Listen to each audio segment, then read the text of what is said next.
Doctor Billy గ్రహం గారు అంటున్న మాట ఏంటంటే, క్రైస్తవునిగా మారటం ఒక్క క్షణం అంట. ఏముంది, వాక్యం ద్వారా ఆటోమేటిక్గా యేసు ప్రభు బిడ్డగా మార్చబడటం ఒక్క క్షణమే.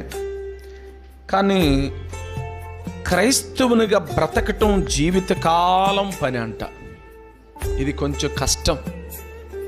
యేసు ప్రభు బిడ్డగా మార్చబడి మారు మనసు పొంది బాప్తీసం తీసుకోవటం ఒక్క క్షణమే, ఒక్క రెప్పపాటు, వెంటనే తీర్మానం, లోపలికి తీర్మానం, మారు మనసు, బాప్తీసం మంచిదే. కానీ ఆయన ఆ దైవజనుడు అంటున్న మాట ఏంటంటే, క్రైస్తవునిగా మారటం క్షణకాలం పని, కానీ క్రైస్తవునిగా బ్రతకటం జీవితకాలం పని అంట.